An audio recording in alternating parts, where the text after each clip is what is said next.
Тақырыпты әрі қарай тарқату үшін санитарлық эпидемиологиялық бақылау комитетінің ресми өкілі Ержан Байтанаев студиямызға келіп тұр. Ержан мырза, қайырлы кеш, бірден сұрақты қойғым келеді. Көптеген көрерменім сұрап жатыр.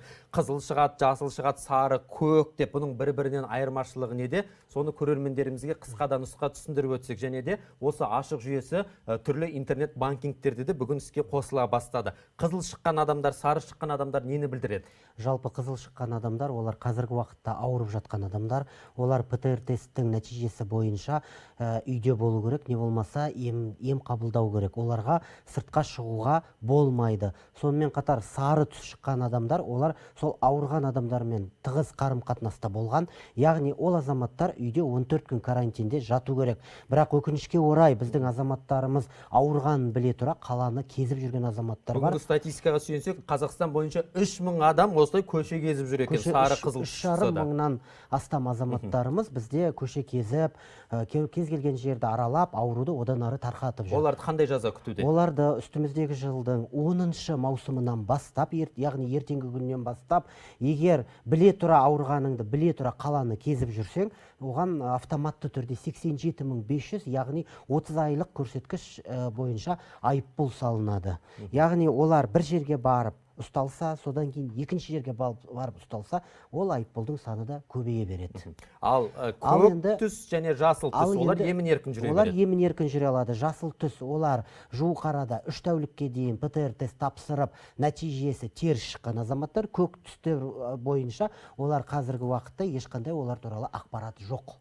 Және де вакцина алған азаматтарымызға да жасыл түс көрсетіп жатыр. Бүгіннен бастап 200 мың азаматқа. Дұрыс айтасыз, бүгінгі күннен бастап вакцинаның 2 дозасын алған азаматтарымыз, яғни қолында вакцинациялау паспорты бар азаматтарымызға 1 жыл бойы жасыл түс жанып тұрады. Олар кез келген жерге кедергісіз кіріп, өзінің жаңағы жұмыстарын жалғастыра береді. Бүгінгі нарықта вакцинаның қандай түрлері бар? Себебі әркімге әртүрлі әсер етіп жатқан сияқты, мына вакцина салғаннан кейінгі күтім қандай болу керек?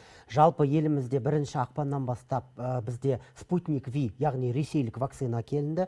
Содан кейін бізде жаңағы өзіміздің Хаятвак вакцинасы қосылды. Содан кейін Хаятвак өзіміздікі ме? Ой, Хаятвак Араб Әмірліктерінен, бірақ Қытайдан келген вакцина, және өзіміздің отандық біздің вакцинамыз Қазвак вакцинасы пайдалануға беріліп жатыр осы күндері. Үстіміздегі жылдың осы 12-ші маусымынан бастап бізде осы Коронавак қытайлық вакцина, Коронавак, бірақ Синовак компаниясыныкі пайдалануға беріледі. 500 мың доза келіп үлгерді 500 мың доза келіп үлгерді, және де осы маусым айында елімізге 1.200.000 доза Спутник V вакцинасы өзіміздің Қарағанды фармацевтикалық кешенінде өндірілген вакцина пайдалануға беріледі. Елімізде вакцина тапшылығы жоқ. Барлық өңірлерге вакцина күнбе-күн жеткізіліп жатыр. 2 дозасы да тек қана азаматтарымыздың құлшынысы болса болғаны. Сонымен қатар вакцинадан бүгінгі күнге дейін өлім жітім, не болмаса ауыр халде жаңағы реанимацияға түскен фактілер жоқ.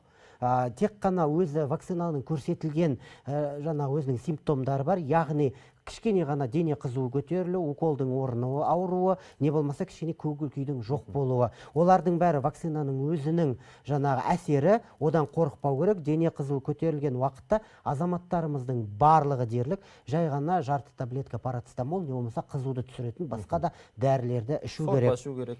Өзіңіз білесіз, сорпа ішу керек, не болмаса үйде шыдап жатқанда абзал. Енді мына 4 вакцинаны айтып жатырмыз ғой, түрлер бір-бірінен айырмашылығы, бір-бірінен қайсысы бір ерекше деп айтуға болады. Өйткені маған да әлеуметтік желіде көптеген сұрақ келеді. Дәулет мырза, сіз қайсысын алдыңыз, қайсысын біз алсақ қандай кеңес бересіз деп. Мен өзім де қорқам оны, мынаны ал деген сияқты. Әсері қандай жалпы?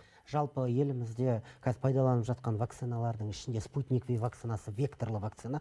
Ол яғни жаңағы бізде бұл жаңағы ауруды өлтіріп салынған вакцина.